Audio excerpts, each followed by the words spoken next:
I'm Patrick Bay David, CEO and founder of PHP Agency. You may recognize me from a video that went viral on Facebook titled The Life of an Entrepreneur in 90 Seconds, where we received roughly 22 million views in 30 days, or maybe some of the interviews I've done of several successful entrepreneurs. But today I'm going to be addressing one question that I get asked quite often is, Patrick, how did you make your money and what industry are you in? So just think about it today as if me being an attorney, and I'm going to make a case to you of three different things. Why you ought to consider entrepreneurship, why the financial industry, and why PHP Agency. That'll be the main purpose of this video. Before getting into any specifics, I want to share with you my personal story on how I got involved in the financial industry and becoming an entrepreneur. So I was born and raised in Iran. I lived in a Christian family living in Iran for 10 years. We escaped on June 15, 1989. We went to Germany at a refugee camp for a couple of years, and then from there we came to the States. I lived in Glendale, California, went to high school in Glendale, California. Right after high school, I joined the Army. I was in the U.S. Army for a few years at the 101st Airborne Division Air Assault, had a great time in the military. Got out of the military. I wanted to be a bodybuilder. That was my dream. I wanted to be the Middle Eastern version of Arnold Schwarzenegger, so I started working at Bally Total Fitness. And at Bally's, I learned very quickly that the people who make the most money in America are not necessarily the ones that have, college degrees or master's degrees. It's the people that are generally involved in sales. And here's how I figured this out. While working at Bally's, a lot of people would come and want to buy memberships. And I knew I was going to be in sales, and everybody kept telling me you want to consider entrepreneurship, but I didn't know which industry. So I would ask, so what do you do yourself before selling them the membership? I'm an engineer. How about yourself? I'm this, I'm that. And I would ask them, what do you like about becoming an engineer? What did it take to become an engineer? I went to school for 8 years. What does it cost for 8 years? Roughly $200,000. What does an engineer make after 10 years? $120,000. What are the benefits? What are the downfalls? I would ask, how about yourself, real estate? How long have you been in real estate? 10 years. What do you like about real estate? You can make a lot of money. What do you not like about real estate? For every 10 years in real estate, you have a divorce. For every 90 days in real estate, you lose a month of your life. Stress is very high.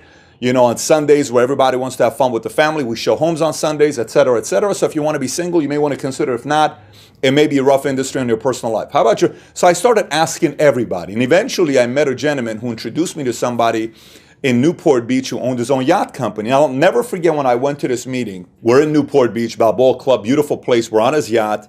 And finally, after everybody was talking to him, he was alone for a split second. I went right to him and I said, look, I am looking for one industry that I can get involved in where 5, 10, 15, 20 years from now, I can make the type of money I want to make, but I also want to have a life. What industry do you recommend? And it was one of those days I will never forget for the rest of my life because I was purely on him. I knew I wasn't afraid of working hard, but I wanted to know, does that industry exist?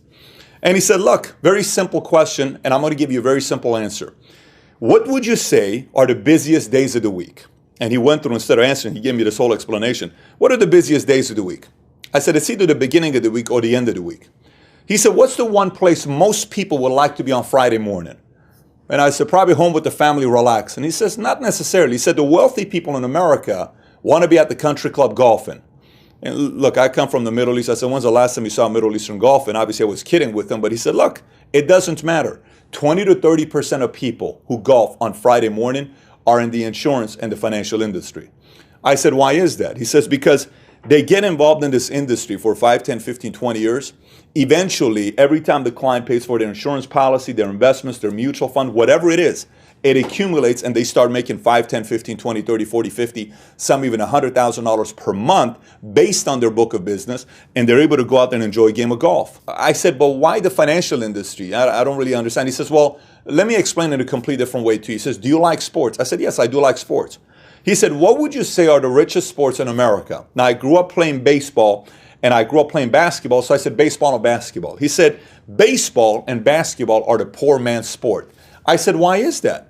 He said, because you can always tell what television programming is tailored to the wealthy or the poor based on the type of companies advertised during commercial breaks. And I said, and? He said, what kind of companies advertise during baseball and basketball games? I said, I don't know. He said, beer, soft drinks, fast food, and coffee. He says, you know why? I said, why? He said, that's what poor people buy.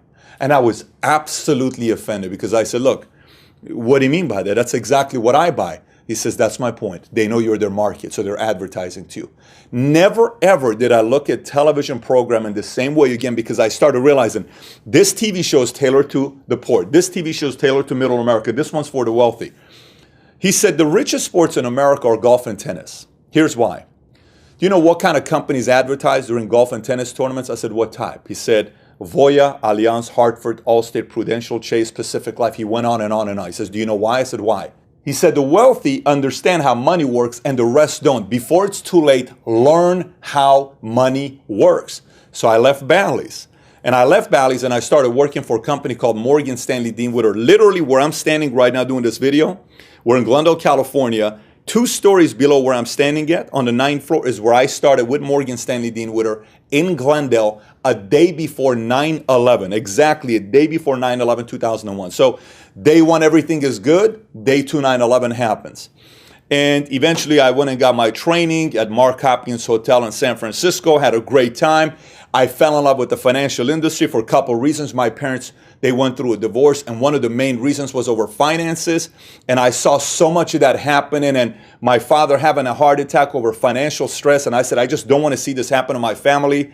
I'd rather have my family, if they're going to pass away, I want it to be because of a natural cause, not because stress caused by finances. We can fix that. So I wanted to learn this. There was a lot of pain with what I experienced as a child and money. So I said, I'm going to learn how this works, and I'm going to teach my family. So I stuck with the industry. But while I'm with Morgan Stanley Dean Witter, I go to my first account I was helping. I was a gentleman that owned his own Windows company. I'll never forget. He was worth probably in the 10 to 15 million range at the time, and I wanted him as a client.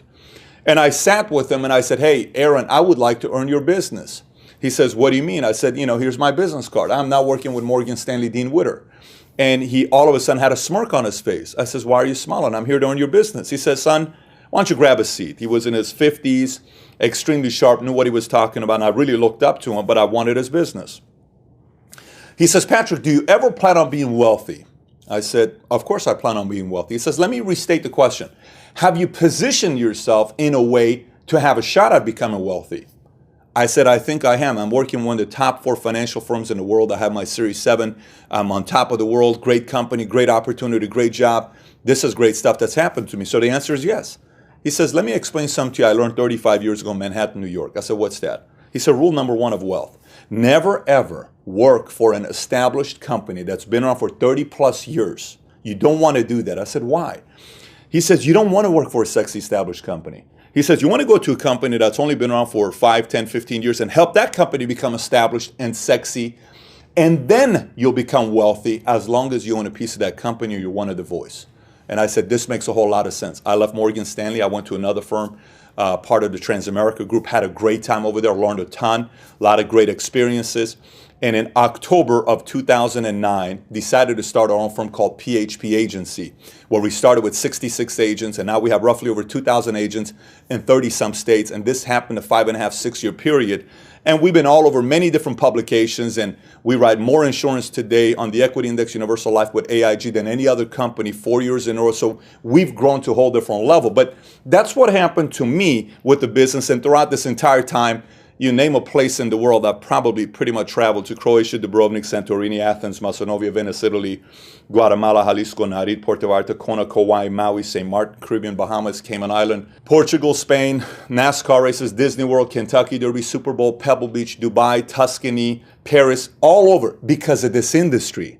This industry took me all over the place due to this industry. And I meet a lot of people that have worked for a company for 10, 20, 30 years, and I don't hear a lot of those stories. So I'm going to make the case why you ought to consider getting involved in this industry. Now you know my story, but first, before you get into that, let's talk about what it really costs to live today. What does cost of living really look like today?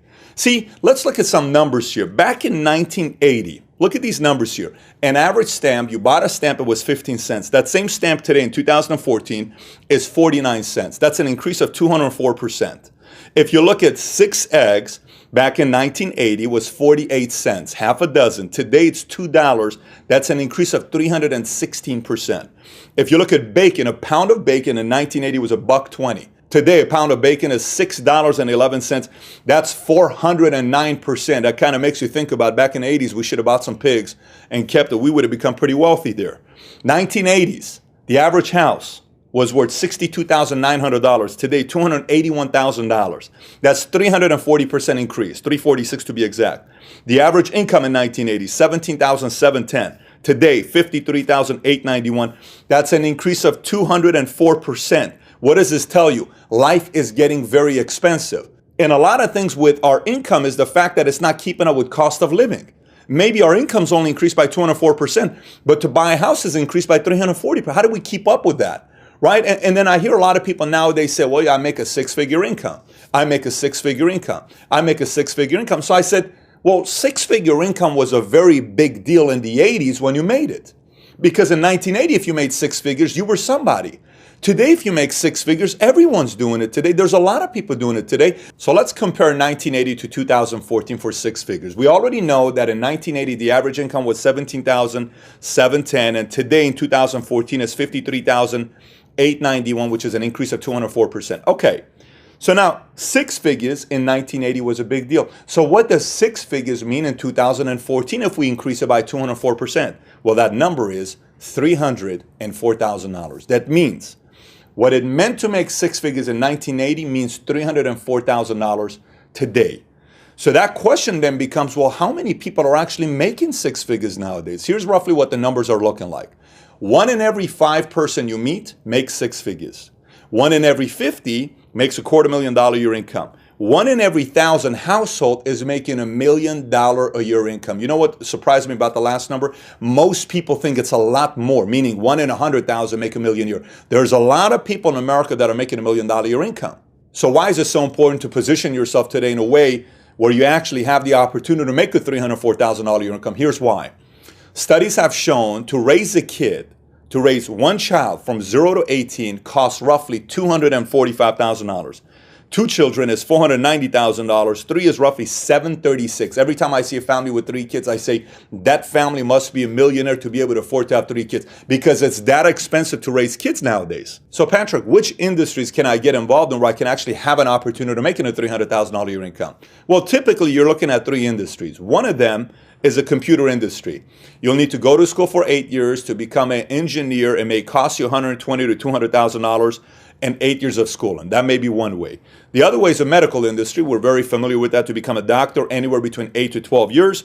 That could cost you $200,000 to $300,000 of schooling, of doing that, and you're taking 8 to 12 years before you can start actually making real decent type of money. And the third one is the financial industry. Now, within the financial industry, obviously you have different sectors, whether it's real estate, whether it's the stock market, whether it's insurance, regardless.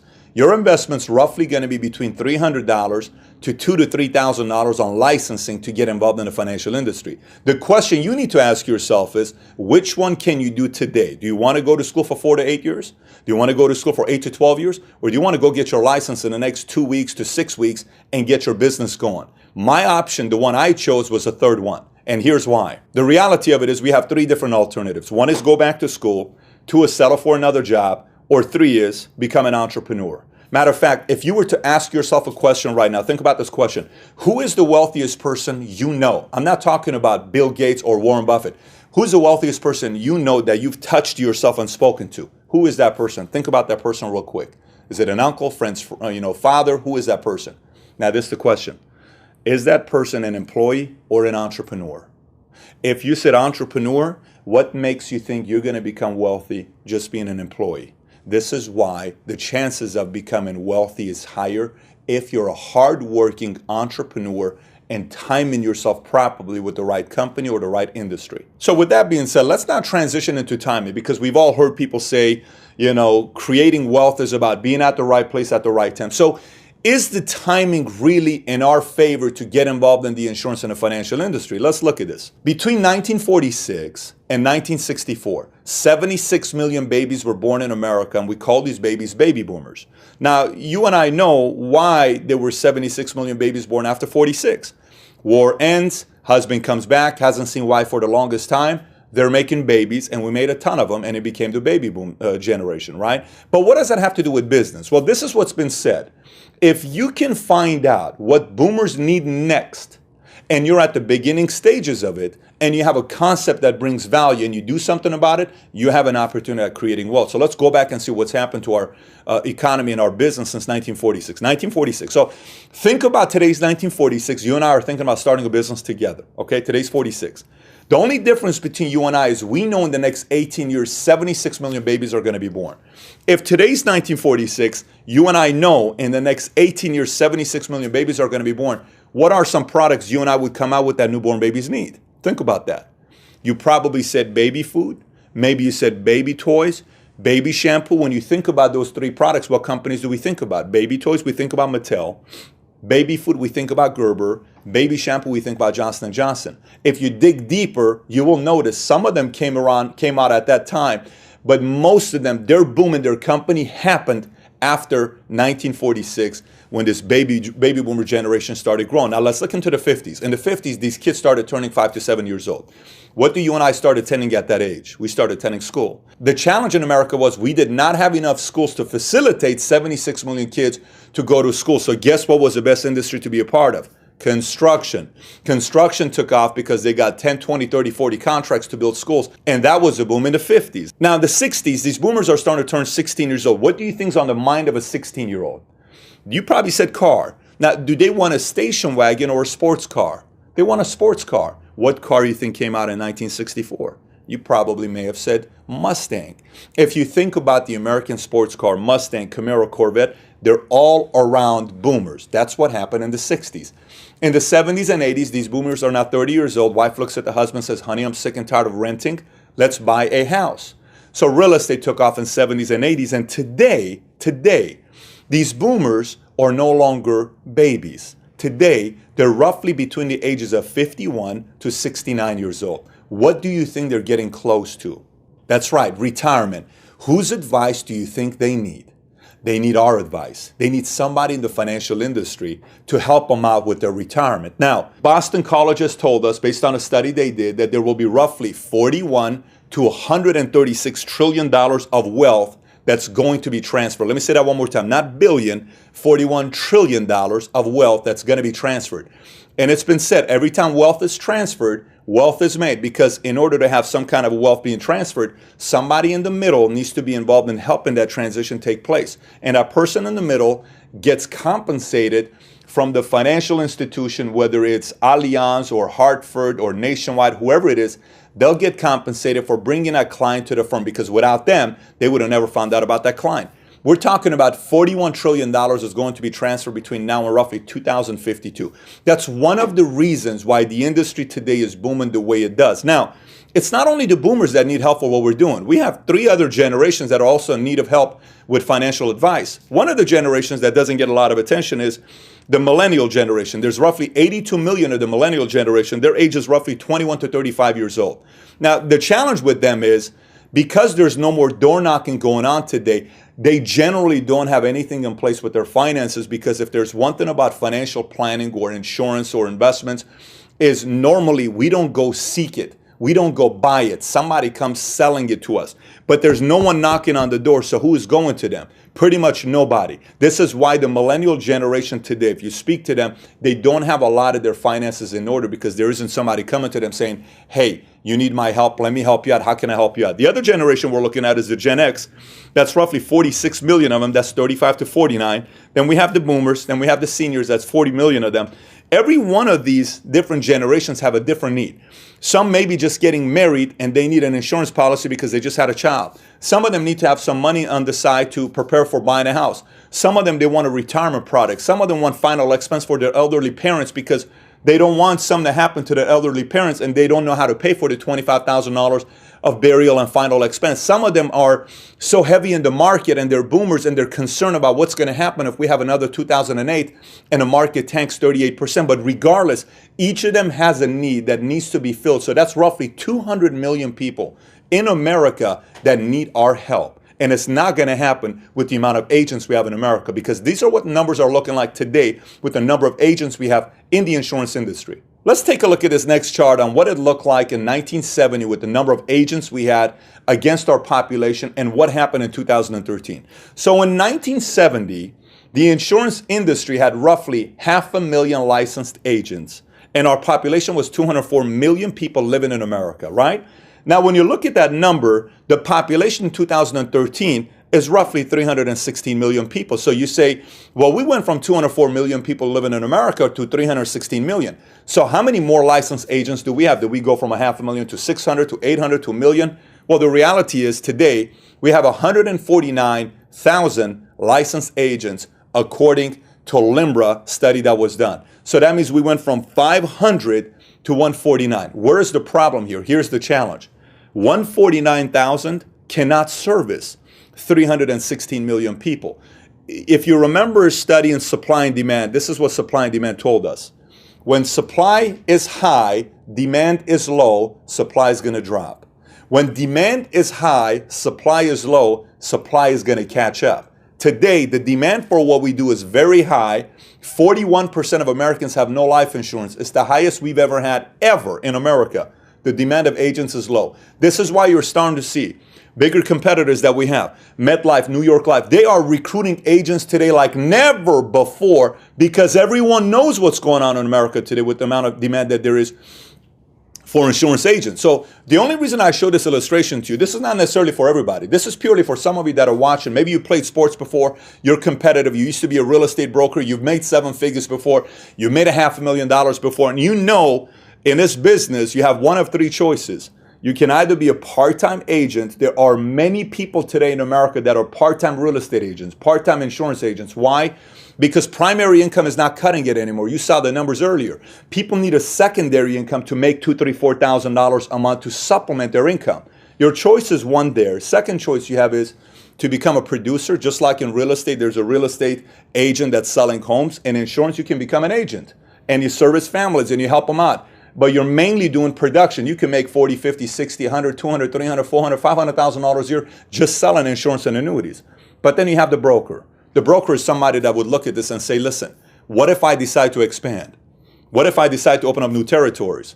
What if I go into a new marketplace? We have more people today moving to new cities and new states than we've ever had in the history of the company. We started all out of Northridge, California, one office. Now we're all across the country, and many of our offices across the country are led by people who are from California who moved there. Now we're starting to get a flux of people that are calling us and are getting on board all across the country that are coming from hearing about what's happened with our company. But I tell you this because it's purely for somebody that's looking at this saying, I want to be part of something that's expanding and growing, and that's exactly what's happened today in the financial industry. Let me share 2 statistics with you that I think is very important for you to pay attention to on, again, validating why this industry is a great time to get involved in. One is the average agent in the insurance industry is a 59-year-old white male. And secondly, the industry is having a hard time connecting with multicultural communities as well as millennials. The reason why that benefits us with PHP, the average agent of someone in PHP today is a 33-year-old Hispanic female. 54% of our agents in our company are women. And the second thing is over 50% of our agents in our company are Hispanic. Now, we have all sorts of nationalities and ethnicities in our company, but we are figuring out a way to connect with the multicultural community because I come from the community. I know how we think. I know how skeptical we are. I know when we sit there and we think about, do I do this? Do I not do this? I don't know much about finances. I know I need to learn about how insurance works, but I don't know how to go out there and get this done. But we know we want to do something as well because if there's one thing the multicultural community is very clear on, we work very, very hard. We know about work ethic. All we're looking for is an opportunity. I say this because, again, if you're looking at having an edge with a company, we have a major edge today against the industry. And that's one of the reasons we're growing at the pace that we're growing with the company 6 years in a row. So to finish it off, I just want to also tell you about some of the great partners that we have with our company. Companies such as AIG, 41 largest company in the world, Nationwide, everyone knows Nationwide is on our side. Foresters, Allianz, Lincoln Financial Group. The list is a long list of partners that we have. And I know a lot of times people say, well, I do want to do some research on your company and, I want to find out who you are and what you're doing. That's great. But I just want you to know AIG has definitely more access to resources of doing an investigation on us and due diligence on us than anybody else. The only reason I tell you is because when companies like that, like Nationwide, AIG, Foresters trust to do business with us, that's also one of the reasons why consumers today are feeling very comfortable doing business with us versus some of our competitors. Now, there's a lot of great competitors out there. We're obviously very competitive. We're also out there trying to get the marketplace, but we respect our competitors. But there's a couple things I want you to be thinking about against our competitors that's slightly different with us and them. One, we are very big on vesting. When you get started with us, after being with us for 3 years as a director, your clients, you're vested with them, meaning for the life of that policy, we're going to pay you the renewal. Even if you decide to leave us, we're going to pay you the renewal for the life of that policy. Two, as you get to a level of with the company, you're able to sell your agency, meaning 5, 10, 15 years from now, your agency is bringing you $600,000 your income, and you decide to sell it to somebody for 3 times the amount, $1.8 million. You can, because you own your agency with us in PHP. And that's one of the things that many other companies don't offer you. 3 is a thing that we have a very, very special thing going on with the company. I'm a big fan of knowing that when somebody owns this together, when we own this piece together, when we own a property together, when we own a company together, we're going to build that company like it's our own. You know the difference, like when my father gave me a car and then I bought my first car, a new car, you wash the car every single day versus somebody gives it to you. We have an equity program where leaders in our company, already many leaders in our company own a piece of PHP. And why is that so important to you? Well, because as we grow the company, as we grow the brand, if an opportunity comes up for any of the events that could take place, you're not only going to participate on the vesting period, on the part of building your own agency and all the commissions that you're going to get paid, but if anything happens on a bigger picture with PHP, partnership, acquired, equity, public, any of that stuff, you also participate with that as well because you're an active equity partner with PHP. And not many of our competitors are doing that. They may give stock options, they may do some of those things, but we're talking about pure equity with the field that participates in profit sharing and many other great opportunities with PHP. Look, I'm telling you this because I was a regular guy. I did not think I'm going to be in a position today where, I'm traveling the world and living in a beautiful place, beautiful wife, 2 kids, 4-year-old, 2-year-old at the time of watching this video. I have one in the way right now. We found out yesterday it's a girl. We're excited about that. Driving the nice cars I dreamt about as a kid, in Iran, posters of, it'd be kind of cool to have a Ferrari one day. And I have a picture of me as a kid at 22 years old, putting my keys in a red Ferrari, thinking one day I'm going to own the Ferrari. And now I own a 458 Italia Ferrari, and I'm able to enjoy that. And look, it's not to tell you any of these money things matters. What's most important to me is my dad had a major heart attack in 2003, as well as 1993. He's had 13 heart attacks, and my dad's been to Hawaii 8 times. My dad's been able to travel the world, and he is still here today with me while watching this video, 74 years old, because I wanted him to be proud of the sacrifices he made from Iran to come over here and give his kids an opportunity. I say it to you because I think we are living in the most incredible country in the world. I think the free enterprise system is an equal opportunity for you and I to take advantage of and build something special for our lives. And I think, in my opinion, I believe the financial industry is the most powerful, is the best industry to be a part of, simply because you have a shot at making a lot of money, making an impact, and learning about how money works for yourself so you can set yourself off as well. Because a lot of times people know how to make the money, but they don't know how to manage their own finances. You learn that in this industry. And look, my challenge to you at this point is get back together with the person that shared this video with you. Call them, send them a text message, private message them on Facebook, wherever it is now. These videos are being seen all over social media. 2 is, if you want to get into a little bit more into detail, I wrote a book called The Next Perfect Storm that became a bestseller in the insurance industry. The link should be on the bottom with a free link to read the book. Or listen to the audio on YouTube. You can listen to it for free. I think it's 120 minutes on YouTube, roughly 2 hours. You can listen to it. Or number 3, visit our website, www.thephpagency.com. Once again, www.thephpagency.com to find out more about our company. And you can reach out to our home office and we'll connect you with some of the leaders that we have around the country so you can find out more about who we are, what we're doing, and why is it so special that we're growing the way we're growing today. With that being said, I really enjoyed spending some of the time with you, and I thank you for staying and watching throughout the entire video. I look forward to meeting you one of these days at one of our big events. Take care.